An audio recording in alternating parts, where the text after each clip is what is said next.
안녕하세요. 한다리는 끝티차입니다.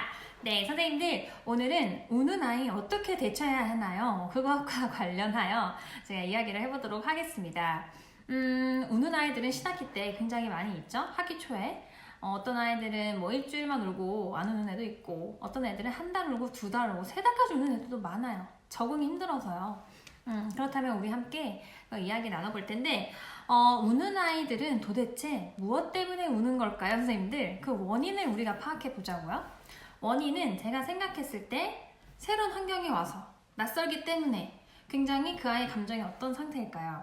안정이 안 돼 있고 불안해요. 다 모르는 사람 투성이고 너무 새로운 곳에 왔어요. 아주 불안하고 이렇게 믿음이 가는 곳이 하나도 없으며, 그리고 이 아이는 정말 싫어요. 다 싫어. 집에 가고 싶어요. 그게 우는 원인이에요, 선생님들. 생각해보세요. 저도 좀 낯을 가리는 편인데, 그래서 막 새로운 사람 만나거나 새로운 그런 장소에 가는 거를 조금 많이 긴장하는 스타일이거든요. 근데 아이들도 같을 거라는 생각이 들고, 우리는 어른이기 때문에 그런 경험이 여러 번 쌓였지만, 아이들은 태어난 지 정말 몇 년 되지 않았어요. 7살도 만 5세잖아요. 5년밖에 안 된 애들이거든요. 5, 6년밖에. 그러니까 걔네가 과연 그 새로운 환경 변화를 얼마나 경험을 했겠어요. 경험을 거의 못했겠죠. 한두 번 빼고는, 원을 바꿀 때. 한두 번 경험했다면 그 아이한테는 정말 크게 와닿는 거예요. 그 상황이. 그래서 아이가 그렇게 울음으로 표현을 많이 하는데, 이제 보시면 나이가 어린 애들 있죠. 아주 어린 애기들은 주의를 돌리는 걸로 그게 조금 해결이 될 때가 있는 것 같아요. 아주 어린 아기들. 근데 이제 유치원에 다닐 정도 유아인 아이들 있죠. 5, 6, 7세 정도 되면 대화가 다 통하기 때문에 그런 방법으로는 저는 해결이 안 된다고 생각을 하거든요. 근본적인 걸 해결하셔야 돼요. 근본적인 걸 해결을 하시는데, 이제 아이한테 물어보면, 뭐 어떻게 하고 싶냐, 뭐 때문에 그러냐, 이렇게 하면 대부분이 정말 10명 중 8명, 9명까지도 아이들은 뭐라고 할까요? 다 아시죠? 엄마 보고 싶어요 라고 하면서 울어요. 근데 그 아이가 뭐 때문에 엄마가 보고 싶을까요? 엄마는 내가 태어나서 지금까지 쭉 알고 지낸 사람이고, 나를 편안하게 해주는 사람이고, 그리고 내가 이렇게 불안감에 시달리지 않도록 해줄 사람인 거를 아이들은 아는 거예요. 그래서 안정되고 싶다는 거를 엄마 보고 싶다라고 말을 하는 것도 같더라고요. 제가 생각을 해보니까. 그래서 그 아이가 우는 거는 정말 당연하고, 또 어떤 책에서는 막 이런 것도 나오죠. 아이들한테 울면은 뭐 때문에 그래? 뭐 때문에 속상했어? 뭐 때문에 슬펐어? 이렇게 물어보면서 선생님한테 이야기를 해줘야 선생님이 알아. 이렇게 얘기를 하라고도 해요. 근데 현장에서도 그렇게 얘기를 합니다. 아이들한테 우리 누구 마음속에 있는 이야기를 선생님한테 좀 해주면 좋겠어. 저도 이런 말 하죠. 근데 대부분의 아이들이 말조차도 하지 않아요. 말조차도 하지 않고 계속 웁니다, 아이들은. 그러면 그때는 어떻게 해야 될까요? 도대체 어떻게 해야 되죠? 선생님들마다 방법이 다 다르시겠지만, 저 같은 경우에는 안아주는 게 가장 좋다고 생각하거든요, 사실은. 그럼 우는 아이들은 안아주고요. 그리고 이 선생님의 애정을 듬뿍 줘야 돼요. 그 아이들한테 사랑을 준다고 해야 되나? 그러면 정말 이게 신기하거든요. 신기한데 한 번에 달라지진 않죠. 그리고 선생님이 매일매일 그한테 그렇게 돼 있을 때 있죠. 울지 않아도 등원했을 때부터 계속 안아주고, 뭐 뽀뽀도 해주고, 그리고 또 사랑의 그 말들 있잖아요. 선생님은 누가 너무 귀여운 것 같아, 너무 마음에 들어, 막 이런 말들이 있죠. 그런 말들을 쏟아내세요. 그 아이한테 쏟아내고, 그리고 울음을 그쳤을 때도 하루 종일 그 아이를 관심 있게 보고, 중간중간에도 계속 한 번씩 안아주고, 그 다음에 뭐 아까 뭐 무슨 놀이 하는 거 선생님 봤는데 그 놀이 어땠어? 굉장히 관심을 보이는 거예요. 그래서 그 아이한테 애정을 완전히 쏟아야 돼요. 그 우는 아이들은. 왜냐하면 우는 애들 대부분 이러잖아요. 아침에 오면은 우는데, 엄마랑 떨어질 때 우는데 원에서 너무 재밌게 놀아. 다음날에 아침에 또 울어. 막 이러거든요, 아이들이. 그러면은 선생님이 그렇기 때문에 중간중간에 계속 안아주시는 거예요. 그리고 그 아이 마음속에는 조금씩 싹 트겠죠? 아, 선생님은 나를 정말 좋아해 주는구나. 나를 진짜 사랑해 주는구나, 선생님은. 선생님 나를 많이 안아줘. 아이가 그걸 느껴야 돼요. 굉장히 많이 변하는 걸 제가 봤고, 그리고 이거는 좀 인내가 필요하거든요. 사실은 저도 힘들어요. 사실 매일매일 우는 아이를 보면 정말 어떡해 오늘 또 울고 있네 하면서도 안아줘야 돼요. 왜냐하면 그 아이는 누구예요? 선생님들 반에 배정된 선생님의 아이예요. 제 아이예요. 그 아이는. 그래서 제가 그 아이를 적응시켜야 되는 거고, 저만이 그 아이를 사랑해 줄 수 있어요. 왜냐? 저희 반 아이기 때문에. 그렇게 해서 저는 그렇게 했을 때 아이들이 나중에는 조금 안정화되는 거를 볼 수가 있었고, 이제 뭔가 그런 아이들은 착 선생님한테 탁 붙어가지고 적응을 했을 때에 여러 가지 방면으로 너무 잘해요. 딱 한 번 적응이 돼버리면 너무 잘하고 교사도 너무 잘 따르는 아이가 되기 때문에 저는 그렇게 좀 애정을 쏟을 것을 추천을 드리고, 아이들은 감정이 세분화되어 있지 않기 때문에 말로 표현하기가 굉장히 어렵고 힘들어요. 아이들은. 그래서 자기가 무슨 감정인지 자기도 몰라요.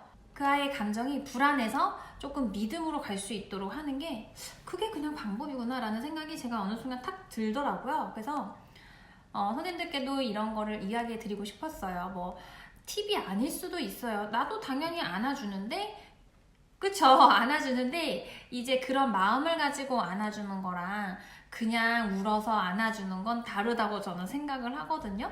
그리고 모르겠어요. 저는 이제 그런 걸 조금 믿는 스타일인데, 사람한테서 나오는 그 아우라 광채 같은 게 있는데, 내가 이 아이를 조금 애정을 갖고 안아주고 하면 아이도 그 마음을 느낀다고 저는 생각을 하거든요. 눈에 보이지 않지만 나를 정말 사랑하는 느낌이 아이는 들 것 같아요. 제 생각에. 그래서 그런 마음가짐을 가지시고 하셔야지 조금 더 그 아이와 관계가 좋아지고 우는 것도 많이 줄어들 수 있다는 거 선생님들이 유의하셨으면 좋겠고요. 그리고 엄마랑 떨어지기 힘들어하는 아이들 있잖아요. 어린 아이들은 어린이집이나 그런 데는 적응 프로그램 같은 걸 하는 걸로 알고 있어요. 적응 프로그램 우리 원에서 안 해도 너무 떨어지기 힘든 아이라면 어머님하고 상담하셔서 하루에 1시간이나 또는 30분이나 20분이나 10분이라도 조금 이렇게 엄마랑 같이 있다가 가는 거, 그런 거를 조금 해보셔도 좋을 것 같고, 물론 부담이 됩니다. 그렇기 때문에 시간을 좀 조율을 하세요. 시간을 30분이나 20분 정도까지로 해가지고 이렇게 슬며시 빠지는 걸로 하는데, 도망가시면 안 되고요.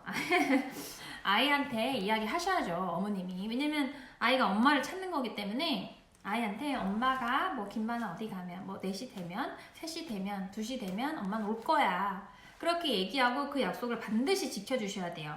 그렇게 해야 원에서 지내면서 선생님도 얘기할 수 있어요. 맞아, 우리 누구 엄마 김반은 어디 가면 오시기로 했어. 걱정하지 마, 엄마 오실 거야 라고 우리가 말을 하고 그게 지켜졌을 때에 아이가 우리에 대한 믿음도 가지고 엄마에 대한 믿음도 가져서 조금 안정화가 될 수 있어요, 아이는. 그래서 그런 거를 좀 부모님하고 상담해 보실 것을 추천을 드리고요.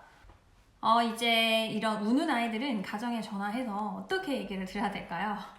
일단 초반에는 어머님하고 이런 아이의 성향적인 부분에 대해서 상담을 하게 될 거예요. 그러면 교사가 파악이 되죠. 이 아이는 어느 정도 우겠다, 이런 게 느껴지거든요.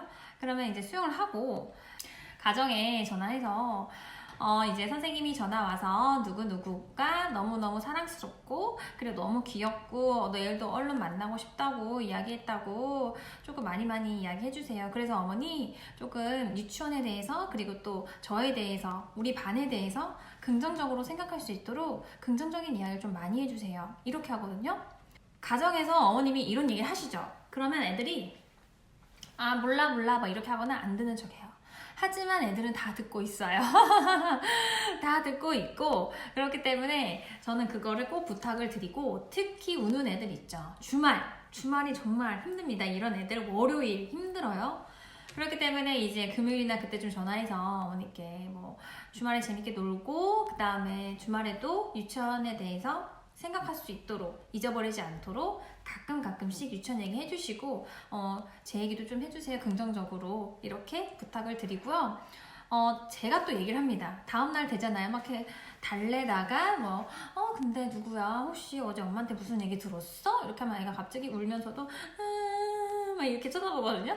그러면 아니 선생님이 어제 엄마한테 전화해서 우리 누구가 선생님이랑 같이 무슨 놀이 한 것도 얘기하고 그리고 너무 귀엽고 사랑스럽다고 얘기했는데 못 들었어? 뭐 이렇게 얘기하면 아이들이 안 듣는 것처럼 하거든요. 웃지도 않아요. 그런데 마음속으로는 웃고 있는 것 같아요. 제가 느껴지거든요, 그게. 그래서 아이들은 그런 거 하나하나가 다 듣고 있고 생각하고 있어요.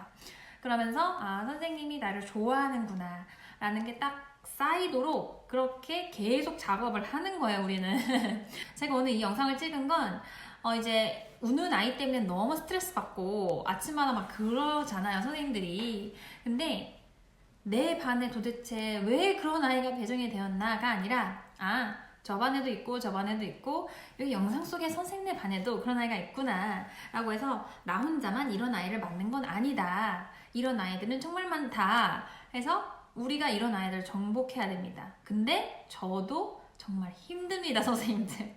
매일매일 우는 아이를 보는 게 쉬운 일은 아니에요. 그렇지만 우리 같이 힘을 냈으면 좋겠고 초임 선생님들 많이 조금 힘드실 테지만 경력자인 저희 반에도 있고 제가 무슨 요술봉 슉 휘두르면 아이가 안 우는 그런 건 없어요, 선생님들. 그 아이의 감정이 변화가 돼야 되는 거예요. 그래서 우리는 그만큼의 시간과 노력과 애정을 쏟아야 된다는 거 꼭 기억하셨으면 좋겠습니다. 네, 오늘 영상도 도움이 많이 되셨으면 좋겠고요. 좋았다면 좋아요, 구독을 꾹 눌러주세요. 그러면 우리 다음에 만나요.